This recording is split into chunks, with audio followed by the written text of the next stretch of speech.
mesa femenina, donde vamos a escuchar a Alejandra, Fernanda y Anilia.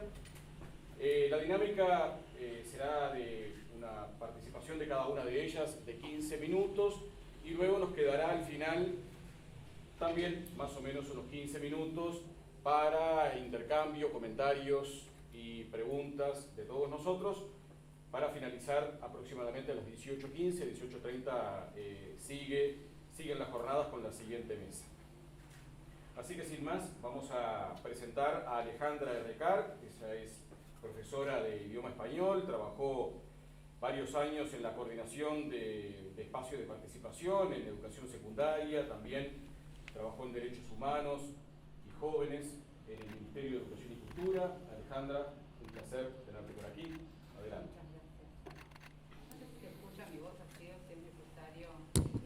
Es necesario. Si es necesario lo usamos, si no lo podemos obviar. Bueno, primero que nada, muchas gracias por la invitación. Me parece un tema más que importante trabajar sobre asuntos vinculados a la ciudadanía, a la participación, algo que actualmente está como bastante dejado de lado, por decirlo cálidamente.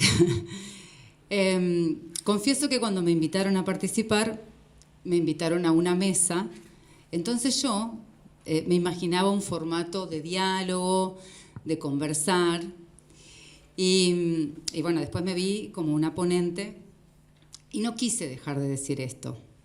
Y no quiero dejar de decirlo porque tiene que ver con el tema que vamos a conversar. Tiene que ver con las modalidades en las que nosotros nos sentimos partícipes. Es más, me llamó una amiga, muy amiga, estudiante de Ciencias de la Educación, una persona que ha estudiado mucho, que trabaja en el tema, y me dijo, te voy a ir a escuchar. Y yo pensaba, ¿por qué no venís a conversar conmigo? ¿No? Porque en realidad la participación y la ciudadanía tienen que ver con eso, con la posibilidad de decir, de conversar y de construir desde allí.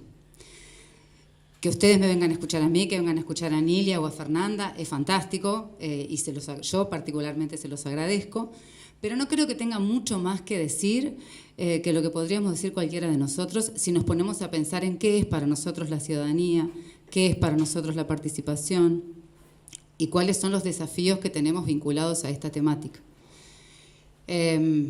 Los desafíos, creo que uno es es poder pensarnos en otros formatos diferentes, más horizontales, más de diálogo, más de ponernos a conversar y de saber que ese es el único modo de construir una sociedad diferente, que supongo yo que es lo que todos estamos pretendiendo, o una educación diferente para una sociedad nueva, distinta, que espero que nos merezcamos. Entonces pensaba en esto, ¿no? En qué es la ciudadanía, si se puede pensar en una ciudadanía vinculada a la educación, la ciudadanía como posibilidad de ejercer un derecho a una gobernanza, ¿no? De ejercer el derecho a formar parte en las decisiones. Y pensando en esto me planteaba si nosotros tenemos un sistema educativo que habilite a tomar parte de alguna decisión. Y lo pienso como comunidad educativa, no como docente. Y en esto de estar celebrando de alguna manera el movimiento estudiantil, ¿cuál es el lugar que tienen los estudiantes para tomar decisiones? Quizá en facultad, yo no estoy en la facultad, quizá las posibilidades sean otras. En educación media, básicamente no tenemos esa posibilidad, más allá de los discursos, que donde ponemos al estudiante como centro, no sé como centro de qué, pero en realidad es el discurso. Yo me pregunto, ¿cuál es el lugar de las decisiones? Y realmente no existe un lugar de las decisiones para los estudiantes. No tenemos implementado ningún espacio para eso. La malla curricular no plantea la posibilidad de que los estudiantes se manifiesten ni de que tomen decisiones en ningún ámbito. Y vale decir que esto va contra la ley de educación, que en los hechos existe, que está vigente y que implica otras normativas que no están en este momento llevándose a cabo y no pasa nada, ¿no? Y no pasa nada, porque en esto de ejercer la ciudadanía, esto es a modo personal, entiendo que es muy poca también la información que tenemos vinculada a los derechos que podemos ejercer. Entonces, si no tenemos ni siquiera, y no estoy hablando de los estudiantes solamente, estoy hablando también de los docentes, estoy hablando también de los padres, que forman parte de la comunidad educativa, del personal de servicio, de la dirección. ¿Cuáles son los derechos que tenemos para tomar decisiones, para ejercer una ciudadanía dentro de un sistema educativo? Esa información tampoco está. Está, sí, de manera, digamos, testimonial en un taller de educación ciudadana, por lo menos a nivel medio, ¿no? De educación media. Después, en los hechos, no hay posibilidades de asamblea, no existe la asamblea como método de formación, ni como tampoco de los profesores, no hay espacios físicos para esto. Y me parece que tenemos que empezar a pensar como desafío estos cambios. Los cambios en la currícula tienen que ser básicamente cambios pensados con otros, conversados con otros, entre otros con los estudiantes. Necesitamos escuchar la voz de todo el mundo. Podemos escribir mucho, podemos hacer grandes estudios, podemos consultar académicos, pero si no nos ponemos a conversar de verdad, colectivamente, no tenemos ninguna posibilidad de construcción. Y también, no solamente en ciudadanía, que era uno de los temas, sino en convivencia, tampoco tenemos ni espacios de convivencia, porque nosotros pensamos en un aula y están, como están ustedes ahora, todos los estudiantes, y de este lado los profesores, los que se supone que sabemos cosas que ustedes no saben, y así nos manejamos en las aulas. Y eso no es un espacio de convivencia, eso es un lugar de estar, que no es lo mismo. Entonces, si yo no conozco al otro, no puedo convivir, si no conozco al otro, no puedo construir, y la educación debería ser eso, y debería ser ese nuestro desafío. Y no es un desafío menor, porque este formato que manejamos es un formato de poder. No es ingenuo. y tampoco es ingenua esta imposibilidad que se nos ha planteado, ¿no? Es una resistencia de nosotros los adultos, de nosotros los profesores, y me parece que es ahí donde debemos mirarnos. Mirarnos que para cambiar vamos a tener que ceder poder, que vamos a tener que construir con otros, que vamos a tener que aprender que la educación es de todos y que todos deberíamos tener una voz y que la tenemos, pero que nos la tenemos que habilitar. Yo creo que los desafíos están por ahí. Y bueno, yo como venía a una charla, me gustaría que alguno dijese algo, algo más que yo estar conversando, que en realidad era esto lo que quería plantear, ¿no? Este lugar que me parece que es desde lo humano. La educación tiene que estar ahí, lo decía Freire, no lo digo yo, hace muchos años y seguimos en la misma. Tiene que haber un amor por el otro, tiene que haber una construcción colectiva, y si eso no está, por más mallas curriculares que cambiemos, por más nombres nuevos que les pongamos a las cosas, no hay ninguna posibilidad de cambio, no hay posibilidad de cambio social si eso no está. Y bueno, lo mío era solamente por ahí. Gracias.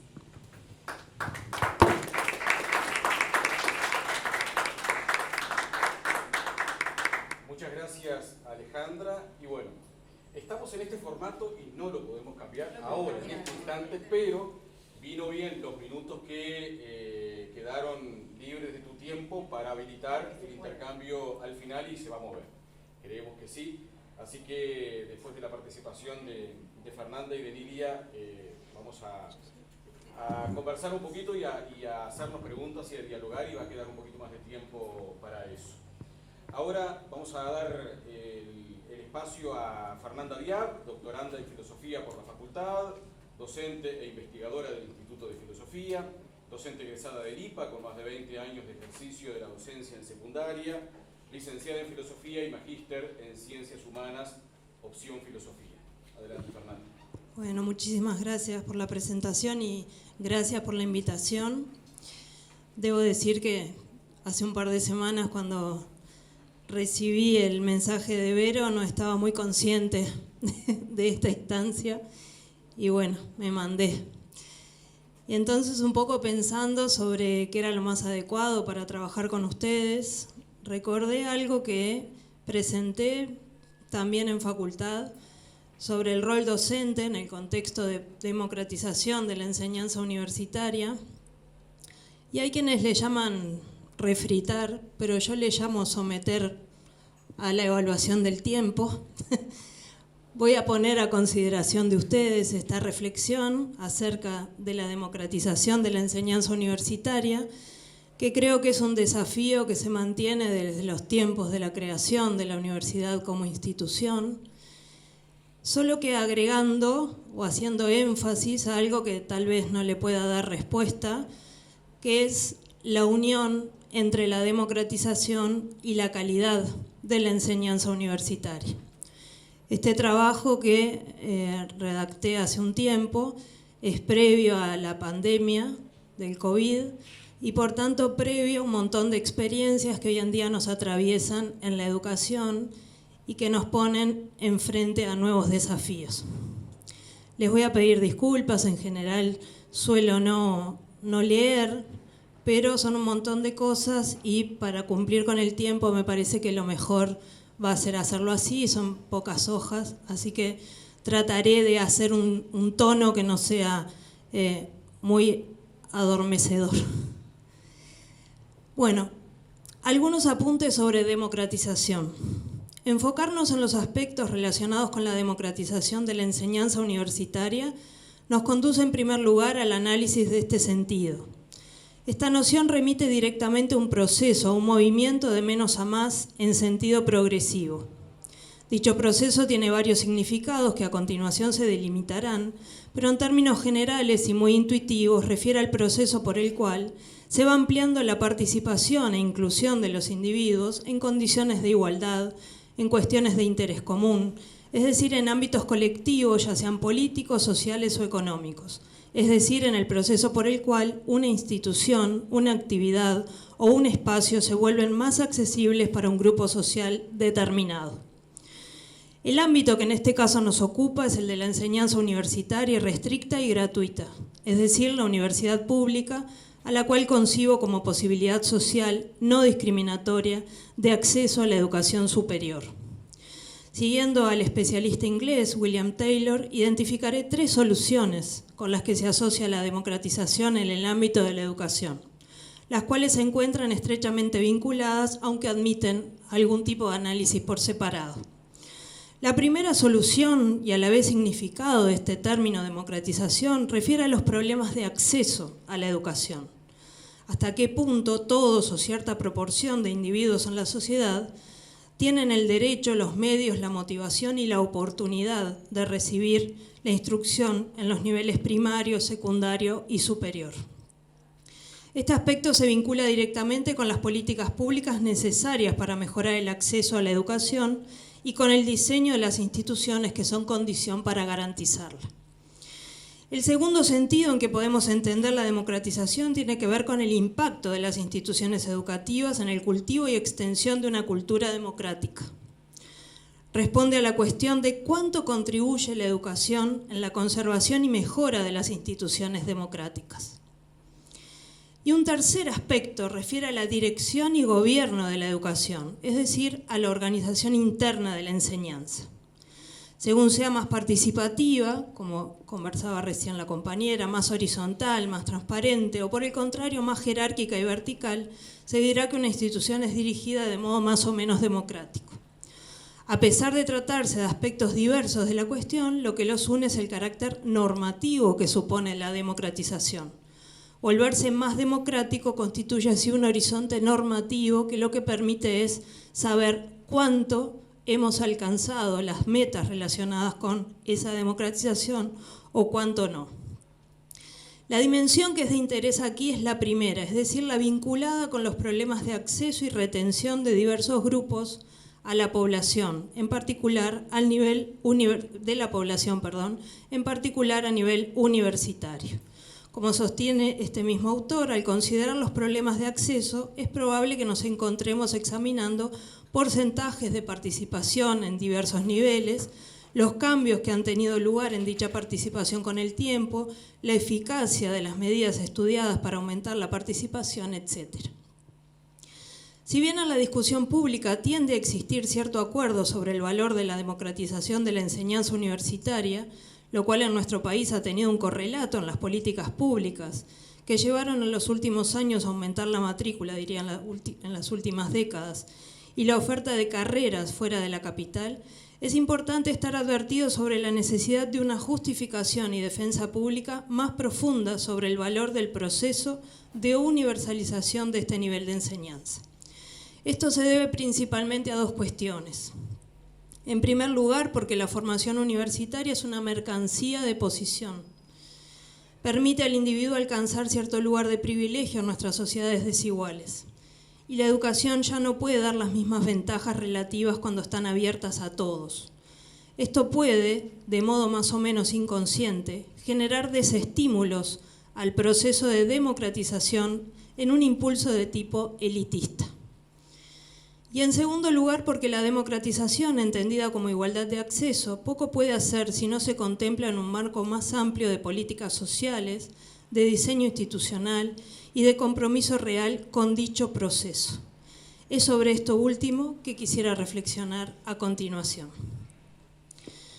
En el lenguaje de la justicia distributiva, uno de los temas a los que he dedicado más tiempo de mi labor académica, cuando un principio o modelo de distribución genera el efecto contrario al que estaba dirigido, podemos decir que es regresivo o reactivo.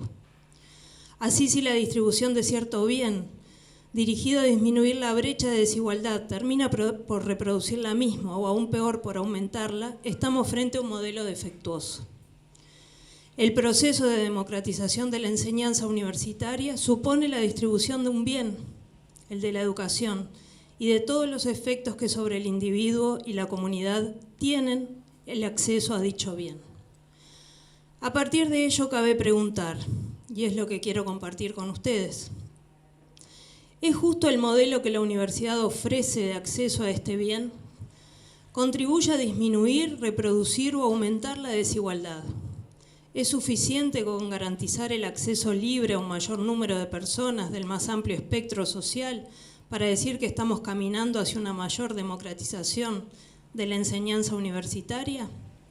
La o las respuestas a estas interrogantes admiten procesos de investigación profundos en los que los propios actores universitarios deberían estar involucrados. En este trabajo asumo como valor fundamental la generalización del acceso a la enseñanza terciaria y la posición de rechazo a una política de cupos que lo limite y reproduzca los privilegios de la élite. Sin embargo, concuerdo con varios especialistas en que el contexto de sociedades desiguales como la nuestra, la ampliación de oportunidades de acceso a la educación superior, si bien supone un nivel de democratización, por sí mismo no anula las exclusiones anteriores. Cuando aumentan las oportunidades de acceso, pero no se toman en cuenta las medidas necesarias para garantizar la permanencia y el egreso de los grupos desaventajados, estamos frente a una democratización parcial. Como en otros países de Latinoamérica, Uruguay ha aumentado la matrícula a la vez que se ha preocupado en cierto grado por la retención estudiantil. Pero también en consonancia se encuentra aún rezagado en la elaboración y aplicación de políticas compensatorias y condiciones académicas y organizativas que favorezcan la obtención de cierta igualdad de resultados. Landinelli, por ejemplo, reconoce este aspecto y sostiene que a pesar de la ampliación de la matrícula, la estructuración de las universidades sigue siendo elitista. Muchas veces se habla de una especie de fraude, cuando el proceso de democratización tendiente a ampliar una heterogénea oferta educativa para los diferentes grupos excluidos no garantiza la calidad en la formación y termina por expedir títulos de segunda. Esa misma noción de fraude, aquí sostengo, puede aplicarse cuando se abren oportunidades de ingreso para quienes luego ven frustradas sus expectativas de continuar estudios y efectivamente egresar. Creo que deberíamos agregar o de seguir su carrera académica, porque también deberíamos incorporar en esas valoraciones a docentes grado 1, grado 2, cuya paga es muy baja, que si no tienen otras condiciones de sostén económico, difícilmente pueden seguir sus carreras. En un sentido similar, Ezcurra sostiene que no alcanza con engrosar la matrícula universitaria, porque ciertos hábitos académicos, utilizando un lenguaje un poco de Bourdieu, hay hábitos, a esas políticas públicas se le agregan hábitos académicos que producen lo que ella denomina una inclusión excluyente. Esta inclusión excluyente es un mecanismo por el cual, a pesar de ampliarse la matrícula universitaria, se conservan procesos consustanciales como la deserción, el fracaso, la segmentación, etc.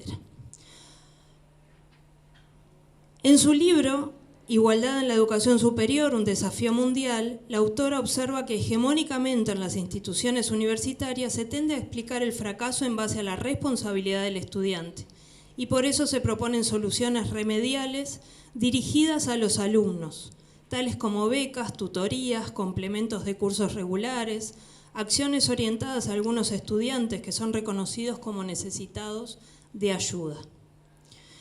Esto es muy relevante. Estas investigaciones demuestran que las instituciones son un componente constitutivo. Pretenden demostrar que son un componente constitutivo principal del fracaso. Y en este sentido, ella introduce la noción de hábitus académico, esa estructura que opera como matriz y principio generador de prácticas. Y en este caso lo que se da es una brecha entre el alumno real y el alumno esperado por la institución. Lo anterior no implica que dicho hábitus académico sea una condena, sino que es posible esa transformación. Pero para ello es necesario, en primer lugar, un reconocimiento del problema y la reflexión. A esas políticas públicas y a ese cambio en el hábitus académico, yo considero que es necesario agregarle un tercer nivel de reflexión que tiene que ver con el análisis de nuestro ethos universitario. ¿Cuáles son los componentes valorativos que constituyen ese trasfondo normativo en el que se desarrollan nuestras prácticas universitarias como colectivo? Según lo anterior, el proceso de democratización de la enseñanza universitaria debe ir acompañada de un conjunto de políticas, de mecanismos de retención, del egreso, etc. A la vez se necesita un cambio de prácticas habituales. Sostengo entonces que lo que se debe agregar es una reflexión sobre nuestra eticidad. Es probable que si no interiorizamos un compromiso auténtico con este proceso de democratización de la enseñanza universitaria, poco podamos hacer para consolidarlo y blindarlo contra los impulsos elitistas. En un trabajo titulado Si eres igualitarista, ¿por qué eres tan rico?, el filósofo Gerald Cohen asume como propia la frase de cuño feminista «lo personal es político». A partir de ello fundamenta que ningún esquema o diseño institucional puede garantizar un orden social justo si las opciones privadas no se ajustan a las reglas de justicia. La estructura social no puede por sí sola conjurar la desigualdad. Es necesario un cambio moral en los individuos que los comprometa con una sociedad igualitaria. En este mismo sentido, estimo que a los dos niveles anteriores en que se produce la democratización, las políticas públicas y los hábitos académicos, debe agregarse el análisis de nuestro trasfondo ético universitario. Denomino ethos o eticidad, no es un concepto que yo esté inventando, al trasfondo de comprensión valorativa, es decir, creencias y valores compartidos por la comunidad académica que definen nuestra autocomprensión. Son las valoraciones interiorizadas por los miembros de la comunidad universitaria y que no necesitan de sanciones legales. Frente a la democratización, entendida como el proceso de igualar en oportunidades de acceso, permanencia, egreso e inserción laboral, cabe preguntarse con respecto a nuestras creencias y valores. ¿Qué característica tiene nuestro modo de ser, nuestro ethos? ¿Qué valores asume? ¿Favorece o obstaculiza los procesos de democratización de la enseñanza universitaria? ¿Existe un compromiso con una auténtica igualdad de oportunidades y el rol que la universidad juega en ello? En definitiva, ¿compartimos convicciones igualitarias? Si no tenemos tal convicción profunda acerca de contar con una universidad no elitista, sin una plena confianza en el valor de la enseñanza terciaria para la formación de ciudadanos críticos, sin la promoción y respeto de valores como la solidaridad y el reconocimiento, difícil será que logre estabilizarse y perdurar un proceso de auténtica democratización de la enseñanza universitaria. Frente a tantas cuestiones, es importante pensar acerca de cuál es el rol que como docentes de humanidades y ciencias de la educación tenemos. Contamos con las herramientas teóricas que nos permiten volver la reflexión sobre nosotros mismos, sobre nuestras prácticas, nuestros hábitos, nuestros valores, horizontes y problemas. Solo identificando cuál es la distancia entre nuestro discurso igualitarista y nuestros compromisos éticos, podremos aportar a la transformación hacia una sociedad más justa. Una primera aproximación puede ser la tarea de identificar prácticas y valoraciones de tipo elitista para poder transformarlas. Para ello propongo preguntarnos acerca de nuestro lugar frente a los siguientes grupos y ámbitos.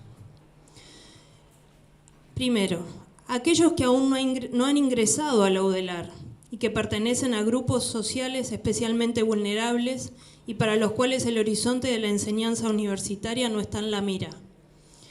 Ejemplos como jóvenes de familias pobres, población carcelaria, grupos racializados, tradicionalmente segregados, migrantes. ¿Cómo podemos favorecer una inclusión incluyente de individuos que pertenecen a grupos que habitualmente no forman parte de la comunidad universitaria?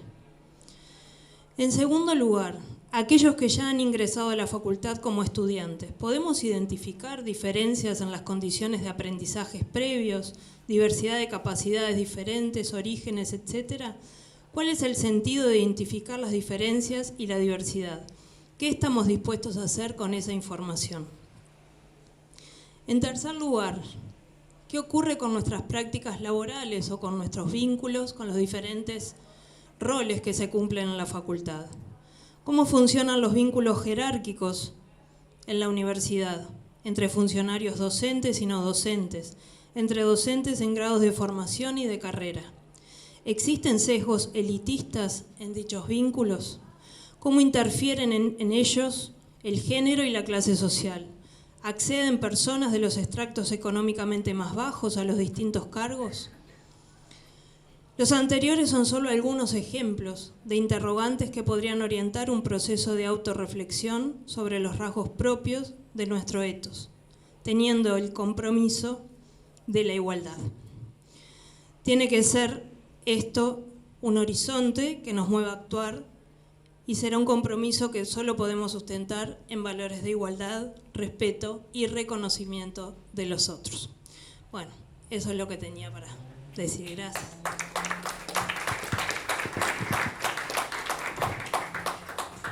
Muchas gracias, Fernanda. Y ahora seguimos en tercer lugar con Nilia Viscardi. Ella es doctora en Sociología, docente e investigadora del Instituto de Educación de la Facultad de Humanidades y Ciencias de la Educación y del Departamento de Sociología de la Facultad de Ciencias Sociales, integrante del Sistema de Investigadores ANI. Ya ponemos la presentación, Nilia. Dependiente de la imagen, disculpe. Bueno, en primer lugar, muchas gracias a todos por estar aquí, por compartir este espacio y también, bueno, muy contenta de que nuestra facultad pueda impulsar un proceso de reflexión sobre las cuestiones de educación para la ciudadanía. El logo lo copié, decía a 50 años del golpe. Creo que es, evidentemente, esto enmarca cualquier cosa que podamos decir. Estamos hoy reflexionando sobre cómo ha sido posible hace 50 años en Uruguay, en América Latina, en China, en Chile, en distintos países, un proceso como el del terrorismo de Estado, que requiere de la generación de saber para comprender, no solo para la memoria, sin la cual no podemos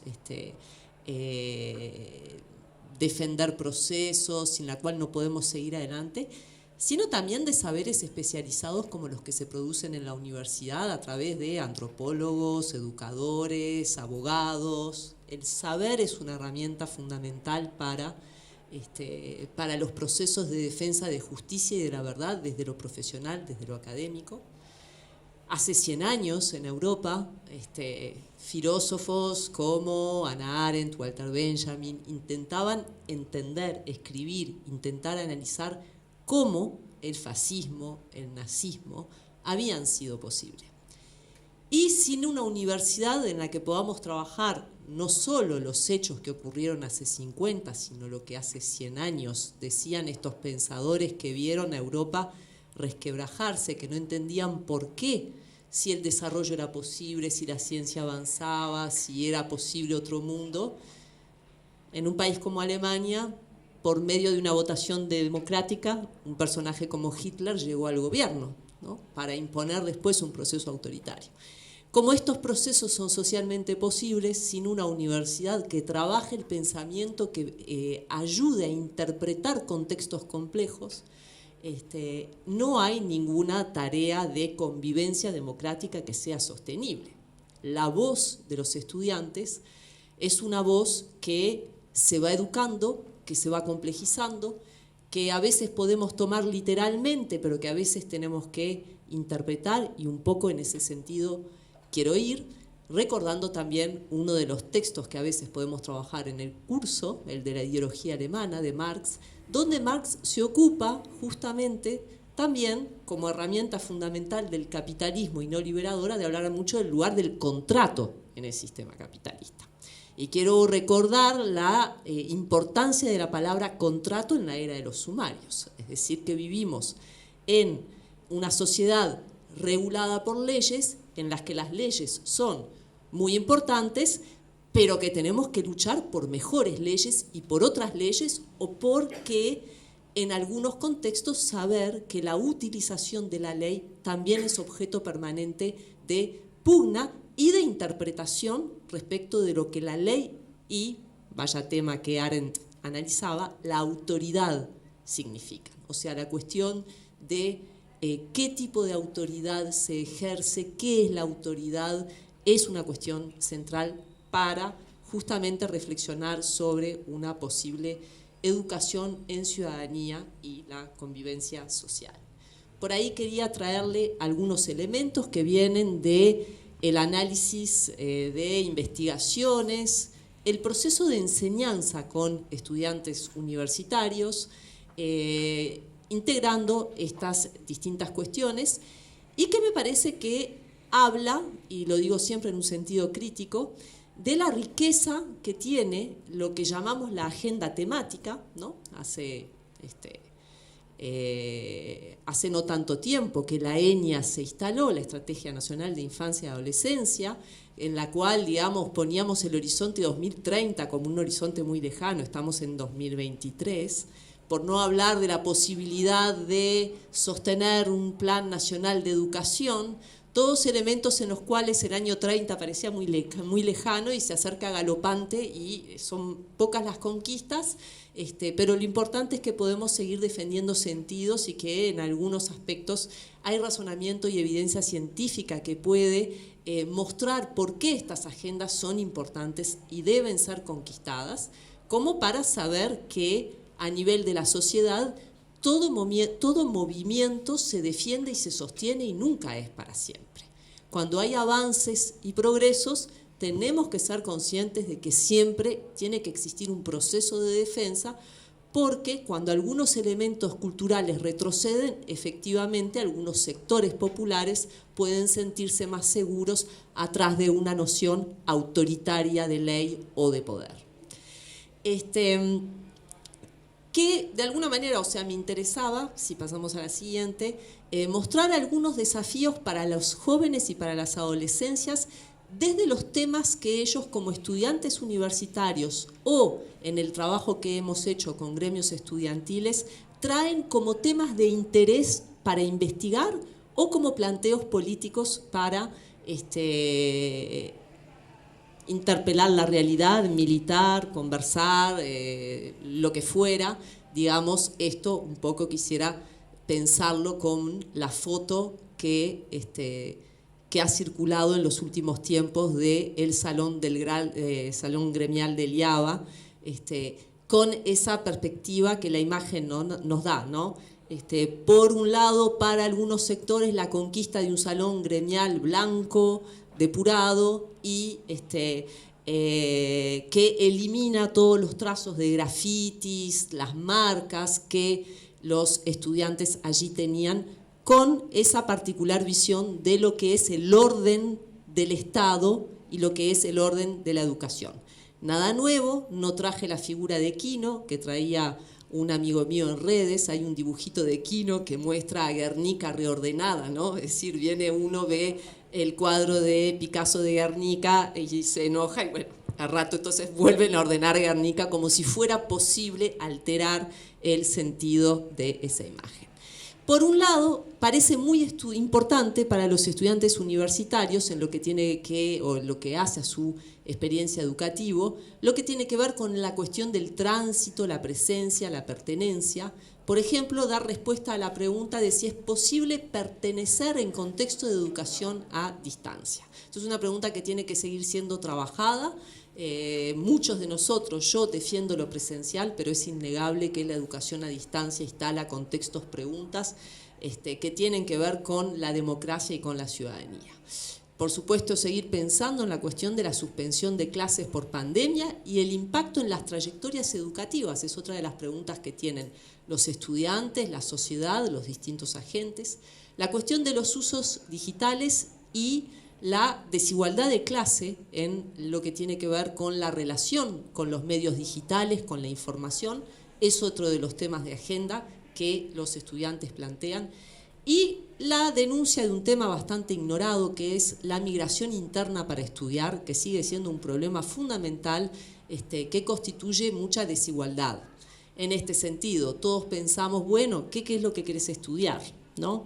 ¿Qué te gustaría hacer? La respuesta a esa pregunta sigue estando condicionada para muchas personas por la posibilidad de, o por la disposición y la oferta que tienen en el lugar donde viven, estableciendo una clara distinción entre los que pueden migrar para elegir lo que quieran o lo que hay en Montevideo a nivel de enseñanza media o a nivel de enseñanza superior y los que no.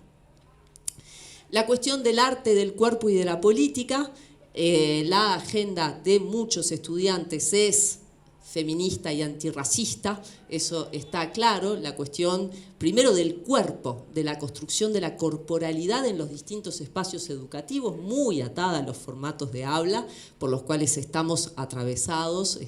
Suscribo el planteo de Alejandra. En la universidad evidentemente estamos acostumbrados a este modo, pero además esta cuestión, estar sentados, que a nosotros nos parece menor, pero a los estudiantes de primer año y a los docentes de primer año de ciclo básico, la cuestión del cuerpo, de la quietud del cuerpo, es un desafío para el cual tenemos muy pocas respuestas, porque es muy fácil decir, este orden no está bien, pero estamos atravesados epistemológicamente, corporalmente, visualmente, por este orden como un orden posible de habla. Entonces, realmente ahí creo que hay un desafío que ellos colocan que es fundamental. La cuestión de la relación, bueno, lo que fue el debate sobre la orientación del arte y lo que es el arte como nueva forma de reivindicación política, que es bastante alternativa u opuesta a los mecanismos tradicionales que, por ejemplo, tenemos la suerte de tener en la universidad, que es la representación política a través de la voz y los órdenes, pero que puede entrar un poco en contradicción con lo que las culturas juveniles, los adolescentes sienten que es una alteración política. O sea, a través de lo gráfico, a través del arte, a través de la propuesta, a través de la performance, no necesariamente a través de instituciones que pueden tener una matriz que puede de alguna manera sentirse como en oposición con esas modalidades. Bueno, arte y participación, creo que el caso de Liaba es como el caso paradigmático de lo que significa o digamos de una institución que ha acumulado el arte como forma de reivindicación. La cuestión de la educación sexual, que hoy ha traspasado claramente a la cuestión de las pedagogías feministas como nueva forma y agenda, la socialización sexual, y la cuestión del deporte, del género y la comunidad. Otro tema fundamental es la cuestión del género, de las violencias y de las discriminaciones. Este es un debate que sobre todo en el último periodo progresista, creo que el desmayo del tema participación y convivencia tuvo mucho que ver con la emergencia de la cuestión de la discriminación, Esa es un tema sobre el cual hay que hacer una reflexión y una crítica, porque si bien efectivamente la discriminación es un tema de combate social fundamental, una vez que uno denuncia una discriminación, lo que se abre no es un proceso de diálogo, sino un proceso legislativo de sanción o, digamos, un proceso difícil de cerrar. Entonces ahí, si bien la discriminación ocupa justamente una de las palabras fundamentales en la voz de los adolescentes: no quiero ser discriminado, y eso es fundamental. Pero al lado de eso hay una cierta dificultad en construir o colaborar o salir de la denuncia como forma de vínculo social, ¿no? Entonces creo que ahí se establecen cuestiones dilemáticas sobre las cuales es importante seguir pensando. La diversidad y la diversidad de discapacidades es otro elemento colocado por los estudiantes. Las huellas de las instituciones educativas y la cuestión de la identidad de género no binaria, que es otro de los elementos fundamentales que a ellos les preocupa y sobre lo que quieren hablar, el racismo y la violencia en la educación. Podemos seguir. Algunas cuestiones que salen de la voz de los estudiantes que me han parecido significativas, algunos pedidos. La idea de que hoy las instituciones educativas, particularmente en secundaria, están educando para el miedo, volviendo a instalar el miedo como forma fundamental de vínculo en la educación.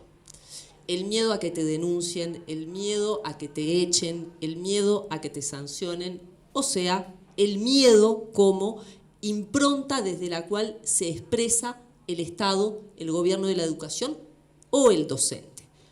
El miedo, además, psicológicamente es un elemento que evidentemente impide el pensamiento, porque si yo estoy con miedo no puedo ni siquiera afirmar, no un derecho, sino cualquier cosa. Y cuando el miedo, la denuncia, el sumario habitan una institución, están los que sobreviven, pero están los que quedan atravesados por ese miedo real a perder posiciones, trabajos, es decir, cuestiones, digamos, muy viscerales, ¿no? La demanda de conocer los derechos que viene junto con el problema o la denuncia del desconocimiento de los derechos.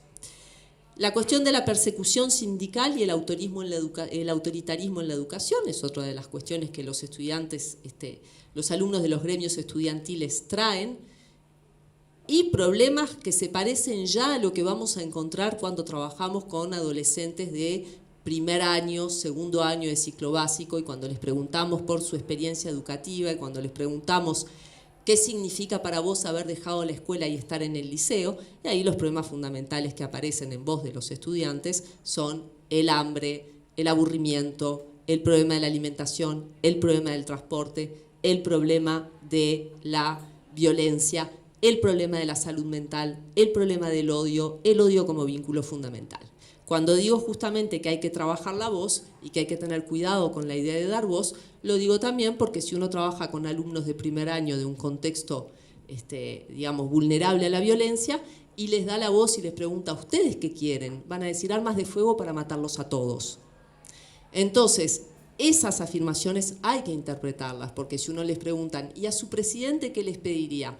Armas de fuego. Bueno, pero también le pediría techo, le pediría comida, le pediría agua, porque el agua es muy cara y no me puedo bañar todos los días. Entonces la cuestión de la convivencia, de la voz, de dar voz, son todas cuestiones que, como dije al principio, tienen que estar trabajadas en un contexto cultural que permita comprender qué es una voz, porque en nombre de la voz de los estudiantes se puede decir también, de los estudiantes, de los adolescentes, de los vulnerables, se puede defender cosas muy complejas. La emergencia de la salud mental, que me parece fundamental, el reclamo por salud mental, el reconocimiento de que hay un problema de salud mental que viene de la mano con el reconocimiento social del problema del suicidio, pero que también considero extremadamente peligroso, porque recordemos que una vez que se coloca a alguien en el lugar de perturbado en su salud mental, eso también le quita autonomía en sus decires y en sus afirmaciones. Y si bien hay algo muy auténtico en los estudiantes, en los jóvenes que dicen queremos salud mental, también esta masiva psiquiatrización, digamos, este masivo proceso de mirada únicamente desde la salud mental de los jóvenes y de la sociedad, es una mirada que puede también despolitizar cualquier discurso, en tanto coloca al otro como una persona cuyo problema fundamental es la falta de herramientas psicológicas para evaluar su lugar, para evaluar lo que dice y para evaluar al otro. Más militancia estudiantil, la cuestión de la identidad de género, presupuesto para la educación sigue siendo una de las demandas, compartir en el gremio, que haya espacio para el gremio. En la universidad hay un reconocimiento a la participación que tiene que ver también con la edad legal, es un conflicto, un poco podemos volver sobre eso, yo creo que es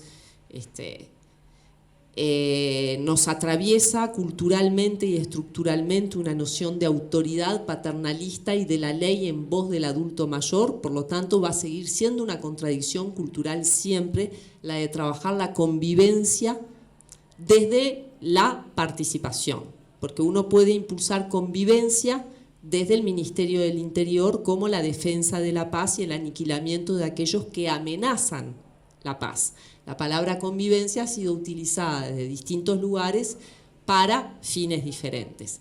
La idea desde la cual he trabajado, creo que hemos trabajado, la posibilidad de otra convivencia es una idea que toma fundamento en la Convención de los Derechos del Niño, el Código de la Niñez y la Adolescencia, la Ley General de Educación, que reconoce el derecho no solo de los adultos, de los docentes, de la familia, de la comunidad, a tener voz, sino también de los niños y adolescentes como sujeto de derecho a participar. Pero tenemos que seguir reconociendo no solo las fallas legales, sino los elementos culturales por los cuales el paternalismo, la omisión de la voz de los adolescentes, el reclamo de una figura de autoridad, son elementos culturalmente vigentes en Uruguay y explican la posibilidad de un regreso autoritario cuando hay un conflicto instalado y precisamente no se hace uso de la ley para promover derechos, sino que se hace uso de la ley para establecer fundamentalmente un límite. Tal vez haya acá una sistematización de estos elementos que quería plantear, algunos desafíos para la participación. Recordar el fin del Sistema Nacional de Educación Pública que se dio con la llegada de estos nuevos representantes políticos en el gobierno que hablan únicamente de un Sistema Nacional de Educación, pero han suprimido la noción de lo público. El fin del sostén, no es que el Plan Nacional de Educación en Derechos Humanos se haya eliminado o se haya dicho esto no vale, pero no tiene vida alguna porque no existe la comisión, porque no se le da vida, porque es un texto que ha quedado y que no se pone en acción. El problema de la voz y de los niños, sobre el cual yo ya hablé. La cuestión de las tradiciones escolares. El sistema educativo público es un sistema maravilloso y es un sistema antiguo. Y como todo sistema antiguo, justamente hay que luchar en él culturalmente para desterrar algunos sentidos asociados al uso de la ley, a la voz de los niños y adolescentes, al vínculo con las familias. Los elementos, seguimos, que ya lo mencioné. Algunas tradiciones escolares a las que se hacía alusión, el problema del silencio como símbolo de orden y escucha, el elogio de la invisibilidad, o sea, son elementos culturales que tenemos adentro, la condena del conflicto y su mirada desde un enfoque de seguridad, ese corazón latente atrás de todo orden escolar, puede más que todas las palabras, y si no tenemos conciencia de ese orden en el que habitamos, va a ser difícil que impulsemos la convivencia o la escucha de aquellos que tienen algo que entra en conflicto con lo que algún representante considera que es el orden. El respeto al patrimonio, es el Día del Patrimonio, es un día precioso, pero los sentidos de la palabra patrimonio también tienen que ser revisitados, porque con ese argumento de defensa del patrimonio es que en el IABA se instaló el orden y se barrió se limpió la imagen del salón estudiantil. O sea, ¿qué es el patrimonio? ¿Cómo lo construimos? ¿Cómo lo habitamos?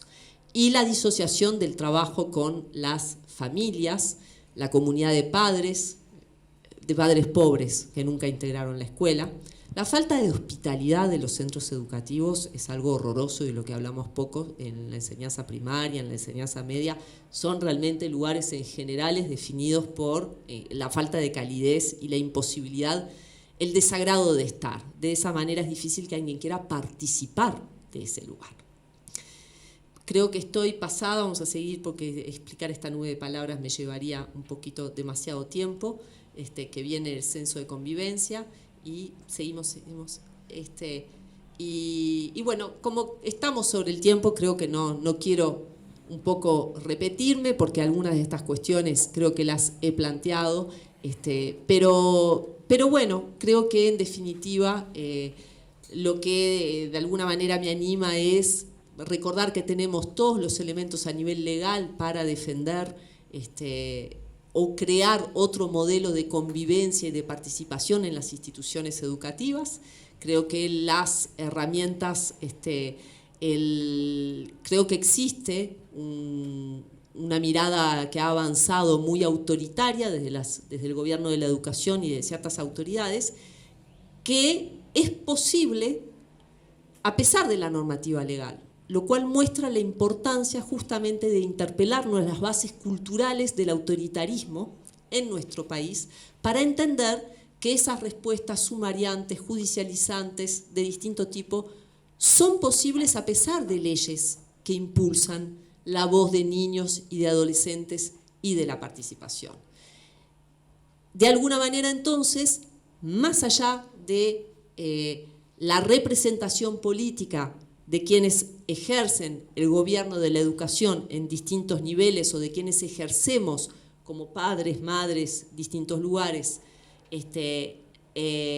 ciertos roles, si no entendemos o no desterramos esta mirada autoritaria sobre lo que es las formas de estar juntos y de convivir, no va a haber ley que votemos y que nos defienda de la posibilidad de los regresos autoritarios que se mueven en un terreno cultural tan eficaz como las leyes que son necesarias, pero que a veces pueden sencillamente no sostenerse o bueno, entender que estamos en un proceso de lucha y que de este proceso de lucha tal vez terminen estos elementos presentes en la ley, también en la cultura, en otras miradas de participación, sosteniéndose e instalándose. Pero como todo proceso no es un proceso cerrado porque hay una ley, sino que es un proceso abierto y que estamos construyendo en este sentido, me parece, la historia que, bueno, es fundamental para los niños y adolescentes. Por ahí.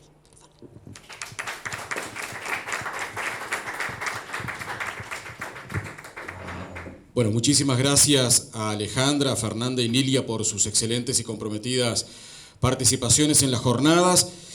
Voy a ser muy breve en algunos comentarios a modo de resumen para habilitar, aunque sea algunos minutitos de intercambio. Y justamente, bueno, quiero atar por dónde comenzamos y por dónde terminamos, porque, bueno, Alejandra comenzó interpelando este propio formato en el que estamos, en esto de cómo se juegan los formatos, digamos, de una verticalidad o de una confrontación entre quienes saben y no saben, digamos, el formato que pedagógicamente lo podríamos identificar con la cuestión de la más pura tradición decimonónica que perdura hasta nuestros días, y cómo, teniendo la posibilidad y la necesidad de modificar eso, no lo hacemos tan fácilmente.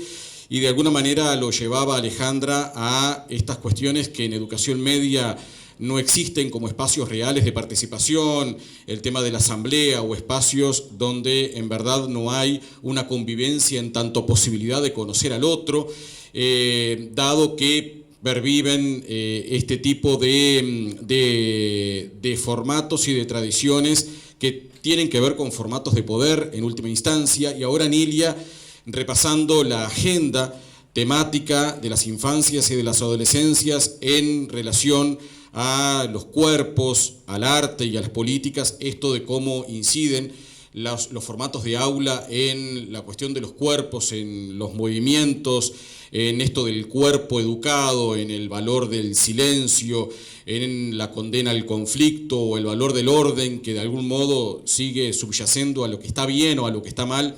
en relación al funcionamiento de las instituciones educativas y a las aulas, y cómo eso de algún modo se refleja también en la opinión pública y se refleja en miradas políticas que una y otra vez Nilia lo representaba en el reciente ejemplo del Salón Gremial del IABA, que de alguna manera hace algunas horas nos termina mostrando la cuestión de la pureza de la limpieza en contraposición al caos, en contraposición a esta cuestión de borrar las marcas del trabajo, del debate, del conflicto, por parte de estudiantes en un ámbito de participación.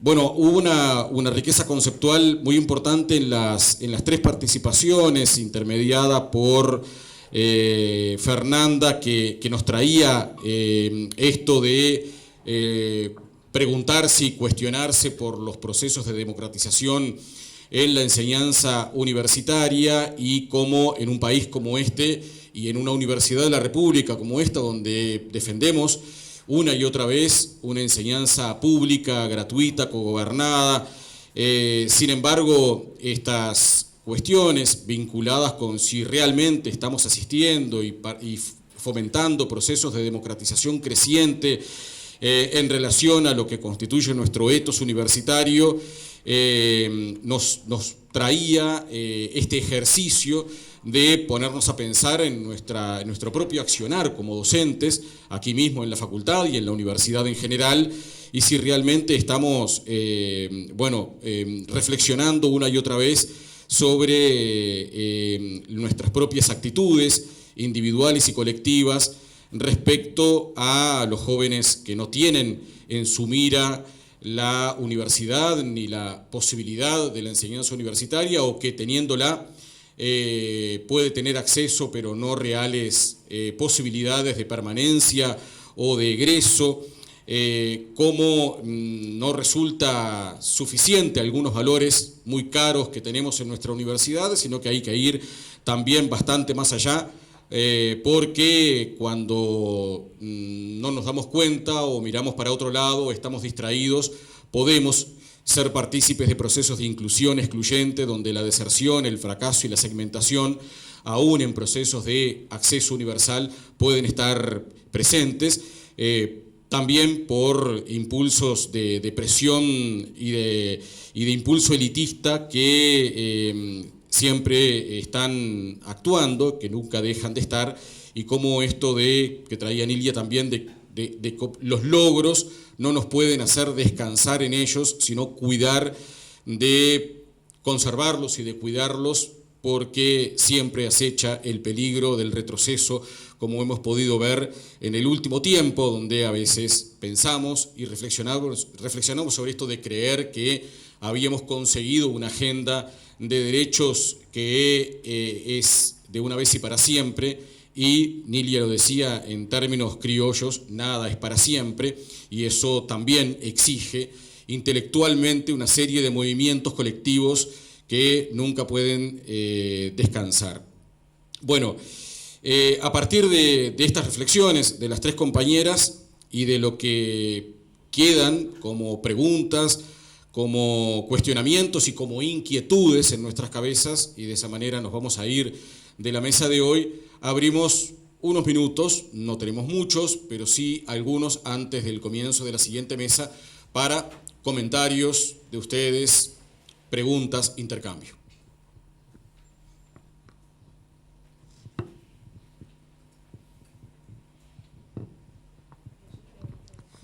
Bueno, dale, Verónica. Una pregunta para Fernanda, que es la siguiente.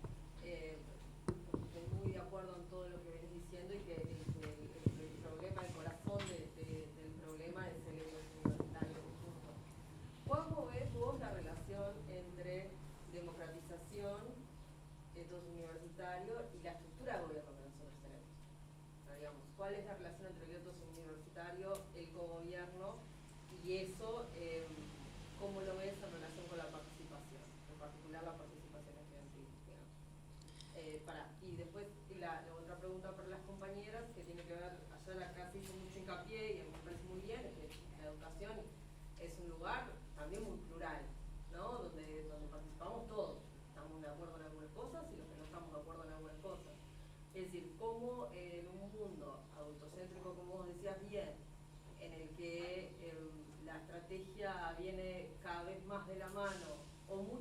incluso hay muchos signos muy preocupantes que vienen de la mano de las retóricas del odio, de siempre, incluso en procesos pretendidamente emancipadores, digamos, la respuesta es punitiva, la cancelación, la cosa punitiva, y no el diálogo, ni la mediación, ni el llegar al entendimiento.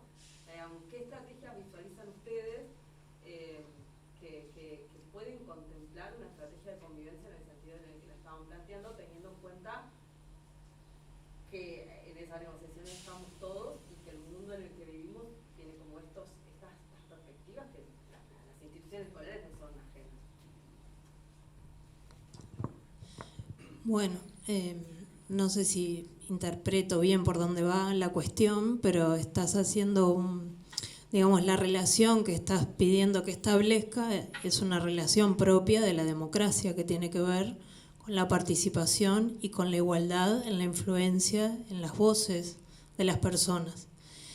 El problema de fondo de la democratización es el de la desigualdad, y ese es el problema estructural que incide después en la educación y en los distintos ámbitos. Entonces, el cogobierno no es un problema, es decir, quienes justifican ineficiencias, problemas en el funcionamiento universitario por el cogobierno, no comparto que ese sea el problema. Más cogobierno y más participación me parece que es lo que debería existir, pero los problemas de acceso, permanencia, egreso, posibilidades de desarrollo, inserción laboral, van a estar allí presentes y van a afectar también la participación democrática. Es decir, la universidad es una pequeña república dentro de otra república. Y para cualquier república la igualdad entre los ciudadanos y las condiciones necesarias para poder ejercer la ciudadanía son fundamentales. Deberíamos tener todos quienes participamos de esta pequeña república las condiciones, la información, las motivaciones necesarias y los valores necesarios para poder participar activamente de ese cogobierno. Creo que en todo caso la debilidad del cogobierno tiene que ver con esas falencias que arrastramos como república.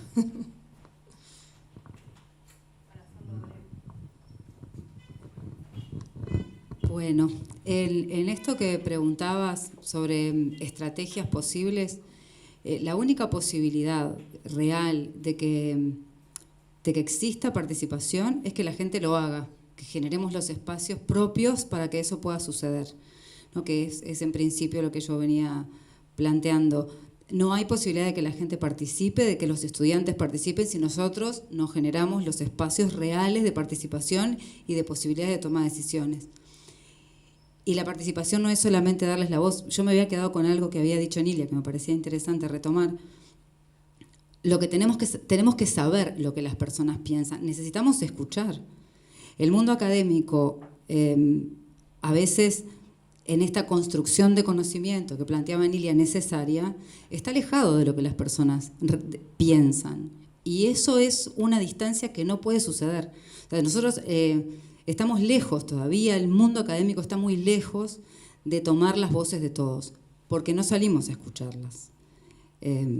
Y eso me parece que es un problema que tenemos que poder solucionar. O sea, acá no estamos todas las personas y nosotros pocas veces, sí hay investigaciones, sé de las investigaciones que ha hecho Nilia, la conozco por eso, pero son muy pocas y son muy pocos los espacios que generamos para que las personas realmente ejerzan su ciudadanía, que es uno de los temas que estábamos planteando. Me parece que eso lo tenemos que poder pensar y es un desafío grande que tenemos. Bueno, gracias y gracias por la pregunta, Vero, porque la verdad es que responderla con responsabilidad me cuesta muchísimo. Pienso mucho en el programa de educación sexual, que muestra toda la ambivalencia de las situaciones, porque por un lado originó un movimiento como el de los padres responsables y una reacción legal sin la cual el programa de educación sexual, que tal vez no habría tomado expresión sin el programa de educación sexual, que originó la posibilidad de pensar la identidad eligiendo el género y por lo tanto afectando las bases estructurales de la familia heteronormativa, y eso es una base cultural de nuestra sociedad muy fuerte, pero a la vez es el 90% del discurso de los adolescentes y de los jóvenes como reivindicación. O sea, la idea de que en la posibilidad de elegir el género y de respetar el género de cada uno hay un ejemplo de democracia, de libertad, de respeto al otro, de elección y de participación. Por cierto, allí donde curricularmente se asignaron horas, se puede sostener un programa de educación sexual, y allí donde no se asignaron horas y no se formalizó ese contenido, el contenido se desmaya y desaparece. Eso es claro en cada subsistema.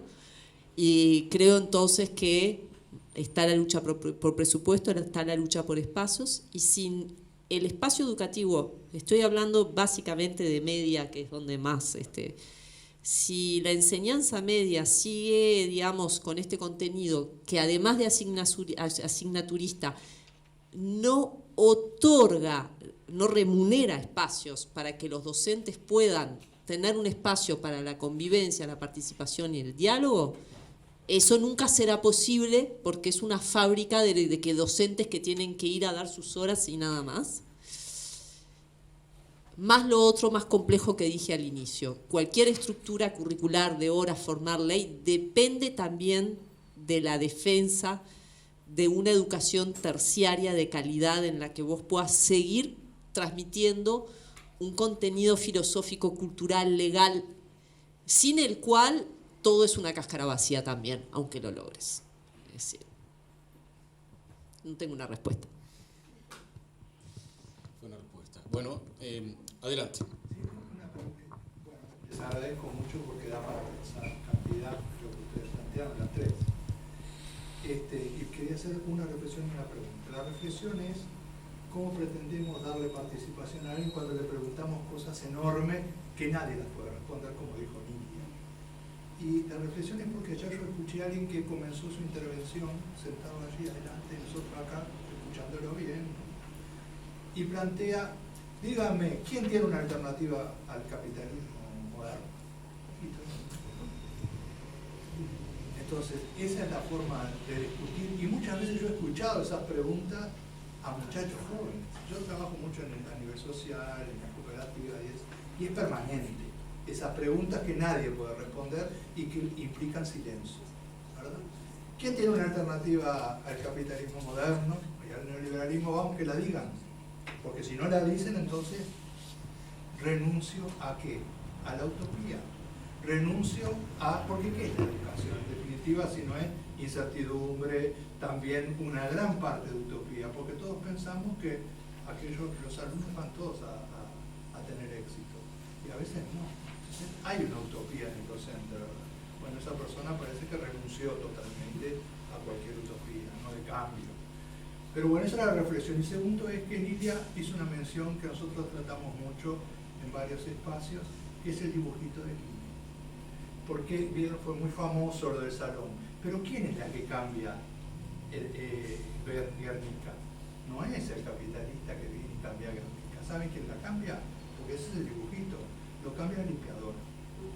Y yo creo que eso da para muchas reflexiones y me gustaría escuchar un poco a Nidia, porque tiene que ver con alguna de las cosas que dijo ella, de que es la limpiadora la que cambia a Guernica. Nadie le dijo cambiar a Guernica, le dijeron limpiar la habitación.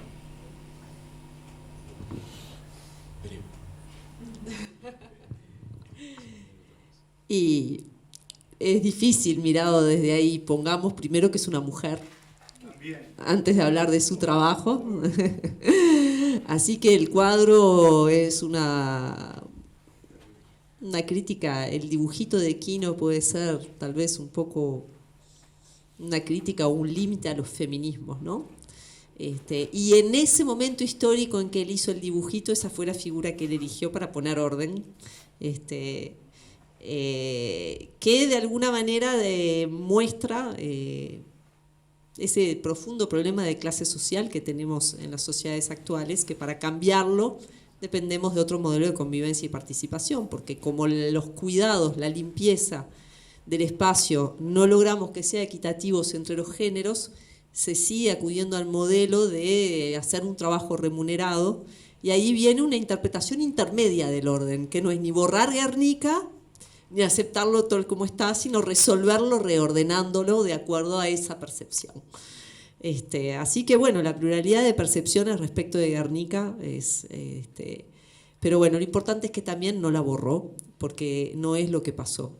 Lo que pasó es que borraron los grafitis. Entonces ahí tenemos gradientes de posibilidades más o menos democráticos de acción. Gracias, Nidia. Bueno, quizá ya estamos cerrando, pero dale, Mercedes. No, una reflexión nomás con esto del desafío de la democratización, ¿no? ¿Qué entendemos por democratización en esto de que va más allá del acceso, ¿no? Acceso, permanencia, egreso, podríamos decir que tiene que ver con la misma dimensión, que es aquello que podemos medir, ¿no? Bueno, cuántos son los porcentajes, etcétera, pero que no me acuerdo quién lo planteaba, creo que Fernanda, esto de las otras dimensiones de la democratización, no me acuerdo si era exactamente lo que dijiste, pero esto de sentirse parte, creo que lo dijeron también todos, poder acceder, permanecer, egresar, insertarme laboralmente, pero sintiéndome parte de esa institución a la que accedo, y sentirme reconocida, ¿no? En mi singularidad, en mis diferencias. A veces el costo de ser parte es justamente negar mi propia identidad, ¿no? Asumir la identidad del otro, de esa institución que me recibe, y que para poder ser parte tengo que dejar de un modelo más homogeneizante de incorporar, ¿no? Y esos otros a los que estoy invitando a entrar, ¿no? Invitar, recibir, ampliar, democratizar implica que la institución se tiene que transformar, tiene que dejarse tocar por esos otros, porque si no en realidad no está incluyendo. Es un modelo de la inclusión incluyente. Algunos aceptan ser parte a costa de dejar de ser, y otros resisten y son inconscientes o no conscientes. Eso no es. Muy bien, bueno, estamos cerrando esta mesa. Agradecemos a todas y a todos la presencia aquí, y muy especialmente a las tres compañeras, Alejandra, Fernanda y Anidia, que estuvieron con nosotros. Y ya en unos minutos va a comenzar la siguiente mesa, que es internacionalización de la educación, con los compañeros, así que quédense por acá. Gracias.